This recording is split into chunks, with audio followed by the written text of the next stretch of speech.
আচ্ছা, আপনি কি জীবনে সুখী হতে চান? না, যদি সুখী হতে চান তাহলে আমি আপনাকে একটা ছোট্ট কৌশল বলতে পারি, যে কৌশল অবলম্বন করে জীবনে সুখী হওয়া যাবে। জানতে ইচ্ছা করছে না সেই কৌশলটি কি? সেই কৌশলটি হচ্ছে অল্পে খুশি থাকা, অল্পে তুষ্ট থাকা, অল্পে সন্তুষ্ট থাকা। আমরা মনে করি যে টাকা পয়সার মধ্যেই মনে হয় সবকিছু লুকিয়ে আছে।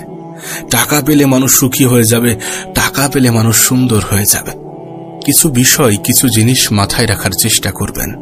আপনি যখন সমস্ত কিছু রবের উপরে ছেড়ে দেবেন, জীবনের ভালো খারাপ সবকিছু রবের উপরে ছেড়ে দেবেন, তখন নিজেকে অনেক হালকা অনুভব করবেন। আর রবের উপরে ছেড়ে দেওয়াটাও প্রয়োজনীয়। তার কারণ কি জানেন? কারণ আমরা মানুষ, আমাদের দ্বারা অনেক ভুল হয়। আমরা যেটাকে সঠিক মনে করি সবসময় যে সেটা সঠিক হবে, বিষয়টা কিন্তু সত্য নয়। আমরা অনেক সময় খারাপ জিনিসগুলোকেও ভালো মনে করি এবং সেটা না পেলে নিজেকে কষ্ট দিই, নিজে কষ্ট অনুভব করি। আমরা অনেক সময় নিজেদের ভ্রান্ত ধারণাগুলো নিজেদের মনের মধ্যে পুষতে পুষতে অনেক বড় করে ফেলি। আমরা মনে করি সম্পদ থাকলেই মানুষ সুখী হয়, কিন্তু প্রকৃত অর্থে বাস্তবতা এমন নয়।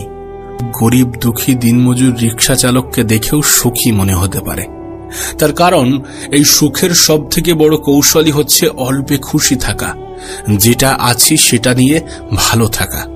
আমাদের জীবন কেমন হওয়া উচিত? আপনার কি ধারণা? আমাদের জীবন এমন হওয়া উচিত যে যখন খারাপ কিছু ঘটবে তখন ধৈর্য ধরব, আর যখন ভালো কিছু ঘটবে তখন মহান রব্বুল আলামিন আল্লাহ পাকের শুকরিয়া জানাবো। এটাই তো জীবনে ভালো থাকার, সুখে থাকার সব থেকে বড় কৌশল। নবী পাক সাল্লাল্লাহু আলাইহি সাল্লাম এটাই তো আমাদেরকে শিখিয়েছেন। তানাকে যখন আমরা অনুসরণ করব তখন জীবনটা সহজ মনে হবে। জানেন আমরা জীবনটাকে কেন কঠিন মনে করি? আমরা মনে করি নামাজ পড়াটা অনেক কঠিন। কেন এমনটা মনে হয়? মনে হয় তার কারণ আমরা এটাকে নিজের জীবনের বাইরের অংশ মনে করি, কিন্তু প্রকৃতপক্ষে বাস্তবে এটা তো জীবনেরই একটা অংশ। জানেন আমাদের দুঃখের সব থেকে বড় কারণ কি? বস্তুবাদিতা। আমরা মনে করি এটা পেয়ে গেলে আমি ভালো থাকবো, আমরা মনে করি এটা হয়ে গেলে আমি সুখে থাকবো, আমরা মনে করি এটা পেয়ে গেলে আমার জীবনটা একদম পুরো ভালো হয়ে যাবে। কিন্তু বাস্তবে কি তেমনটা হয়? আপনি দেখবেন কোনো কিছু পাওয়ার আগের মুহূর্ত পর্যন্ত সেটা নিয়ে আমরা যতটা এক্সাইটেড থাকি, সেই জিনিসটা পেয়ে যাওয়ার পরে তা অনেকাংশেই কমে যায়। আপনি আপনার ঘরে এমন অনেক জিনিস দেখবেন যেটাকে আপনি যখন কিনেছিলেন, যখন আপনি নতুন নিয়েছিলেন, সেটা আপনার কাছে কত দামি ছিল, কত মূল্যবান ছিল, কত গুরুত্ব দিতেন আপনি, কিন্তু আজ সেটা পুরনো হওয়ার কারণে অবহেলিত। আপনি আপনার হাতের মোবাইল ফোনটা নিয়েই ভাবেন, এই ফোনটা যখন আপনি নতুন কিনেছিলেন এটা আপনার কাছে কত মূল্যবান ছিল, কত দামি ছিল, কত যত্নে রাখতেন আপনি, কিন্তু আজ সেটা অবহেলিত। তার কারণ এটা পুরনো হয়ে গেছে। এই যে বস্তুবাদিতা, এটাই আমাদের সুখ দুঃখের মধ্যে জটিলতা তৈরি করছে। কিন্তু যখন আপনি এটা অ্যাকসেপ্ট করবেন যে মহান রব্বুল আলামিন সর্বশ্রেষ্ঠ পরিকল্পনাকারী, তিনি আমাদের জন্য যেটা করেন সেটা আমাদের ভালোর জন্য করেন, তিনি আমাদের শুভাকাঙ্ক্ষী, তিনি চান যাতে আমরা ভালো থাকি, যখন আপনি এইগুলোকে বুঝতে পারবেন, যখন আপনি এইগুলোকে গ্রহণ করবেন, মানতে শুরু করবেন, অ্যাকসেপ্ট করবেন, তখন আপনার জীবনটা সুন্দর হয়ে যেতে বাধ্য।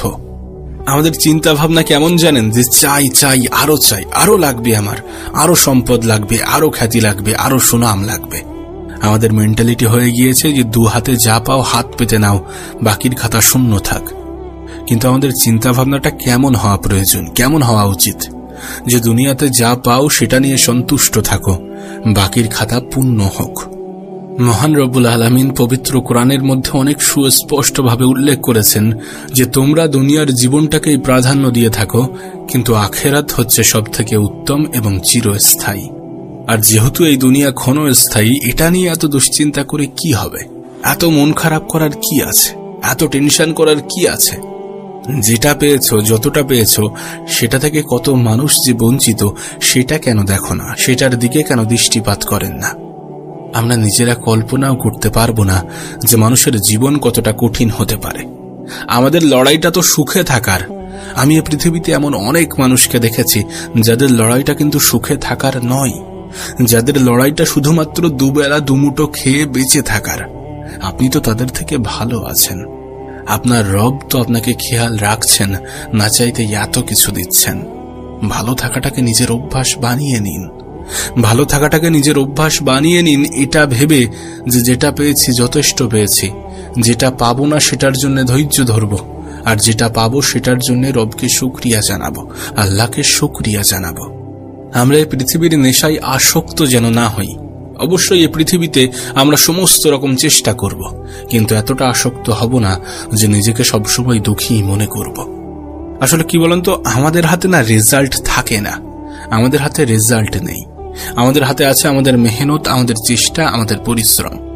দুর্ভাগ্যজনকভাবে আমরা আমাদের রেজাল্টকেই সব থেকে বেশি গুরুত্ব দেই। দেখুন, মেহনত করার পরে যদি আপনি মনে করেন যে না, আমি আমার তরফ থেকে 100% দিয়েছি, যদি আপনি আপনার জীবনে পরিশ্রম করার পরে আপনার মনে হয় যে না, আমি আমার তরফ থেকে সম্পূর্ণ চেষ্টাটা করেছি, তাহলে কেন আপনি টেনশন করবেন? আপনি কি জানেন না আল্লাহ পাক পরিশ্রমী মানুষদেরকে অনেক বেশি পছন্দ করেন? আপনি কি জানেন না আল্লাহ পাক তাদেরকেই পুরস্কৃত করেন যারা পরিশ্রমী হয়ে থাকেন? একটু ধৈর্য তো ধরেন। ধৈর্য ধরাটা শুধুমাত্র আমাদের জন্য গুরুত্বপূর্ণ নয়, বরং এটা অপরিহার্য। জীবনের কঠিন, জীবনের খারাপ সময়গুলোতে আমাদেরকে ধৈর্য ধরতেই হবে। দেখেন, পৃথিবীতে অনেক রকমের সফলতা আছে, কিন্তু সবথেকে বড় সফলতা হচ্ছে সুখে থাকা, সন্তুষ্ট থাকা, ভালো থাকা, মানসিক শান্তিতে জীবন কাটানো। এটাই তো সবথেকে বড় সফলতা, পৃথিবীর সবথেকে বড় সফলতা। আর এই সফলতাকে অর্জন করতে হলে অল্পতে সন্তুষ্ট থাকাটাকে অ্যাচিভ করতে হবে।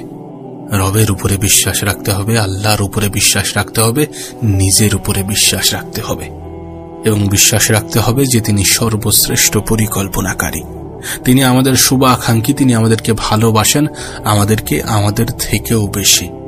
আসলে আমরা এটা মানতে চাই না যে সুখে থাকাটা অনেক সহজ, সুখী হওয়াটা অনেক সহজ।